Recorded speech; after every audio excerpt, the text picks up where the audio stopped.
Another quick story: Cori Bush lost her primary to like an AIPAC, like Zionist pro Israel Democrat, like a mainstream kind of party line Dem, and not like whatever. Cori Bush is part of the squad. She was a fairly progressive. She was actually one of like the pretty progressive members.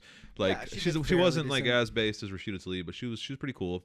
I didn't hate Cori Bush. Also, for reference, a lot of people don't know who like the squad is and stuff like that. Well, it's like AOC, Rashida Tlaib. It was actually from an organization called the Justice Democrats. Yeah. That was set up by like a bunch of people, 4 or 5 people. One of them being Kyle Klinsky, the guy that I watched. Yeah. And the whole point was to basically have progressives, SOC Dems, DSA members infiltrate the Democratic Party and slowly turn it into a leftist actual political party. But the opposite happened, where they all kind of slowly became And mainstream now AOC, Zionist Dems. Yeah. Yeah, and now AOC, which is part of the squad. Yeah, the squad's pretty much broken up now. They're all just Dems. They're all just like Nancy Pelosi Dems. I mean, like of varying degrees. Rashida Tlaib is still pretty leftist. Yeah. Cori Bush was still pretty leftish. Ilhan Omar is not that bad. Ilhan Omar was pretty cool. But it's mostly AOC, and I think it's I don't know. I don't know if AOC is any more or less leftist than the rest of them are. I think she just gets more like screen time than they do. Yeah.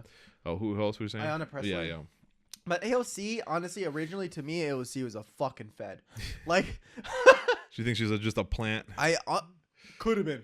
Yeah. Oh god, where is that tinfoil hat? Oh my god, we gotta get it. Oh, I was out of foil the last time we talked about that. Yeah. I thought about making one, but I actually was out of foil. Then I smoked a little pork on my I smoked a little on my smoker. I had a barbecue and I made a bunch of wings and pork, and I had to go buy a bunch of foil, so I have foil now. So I'll make the we'll gotta make that conspiracy hat. Anyways, imaginary conspiracy hat on. Yeah, the dude, she's like straight CIA. Yeah, right, like in my opinion, because she immediately folded and she tried to drag us along with her. And everybody, instead of all of these politicians or people that weren't politicians that are now politicians from the squad, they slowly became more and more conservative and actually started being more right-leaning.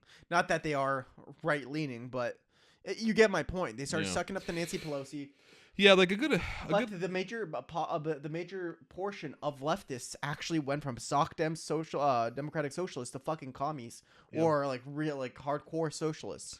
So it kind of gives you an idea of like, I don't know if we really trust these people, because if they were part of the majority of the left who actually moved farther left, they would have came with us, right? But they didn't. No, I mean it's we talked about this 2 weeks ago. It's just, or I don't know, a few weeks ago, whatever it was. We talked about this. Is like I think it's just that kind of corrupting influence of being in America's politics. Correct. The same thing happened to Kristen Sinema. The same thing happens to all politicians. They start out idealistic and leftist, and then they kind of or left-ish, I should say, and then they just get for what is the stat? It's like from the moment you're sworn in as a congressman, you have to raise like $20,000 a day or something to get reelected. Like, so it's just like, you know what I mean? Like, or $2,000 a day or something. I forget the actual number. Whatever the number is, it's exorbitant and insane. Like so like, it's just basically the job is fundraising. Like the job is not leading or like representing your constituents or leading the country or being any kind of like representative leader for democracy. The job is like being a fundraising shill. So like you're hustling, you're making handshake deals. You're like to be reelected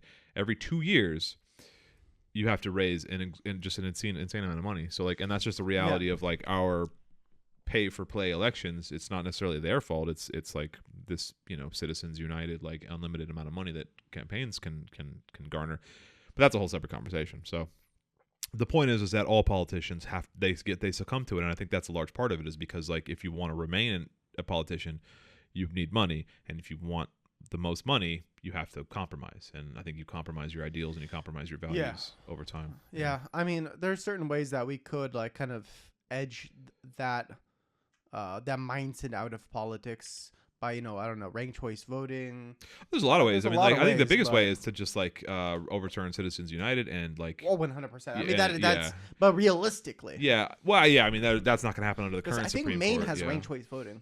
Yeah, Maine does, and I think Nebraska does. There's 2 states, I like think. that. Or maybe it's just a couple counties in each of those states. It's not the whole state, I don't think. I don't know. I don't live in other states. I do like the idea of ranked choice voting, though. Like, I do too. I'm a really big proponent of it. I did? Okay, I am.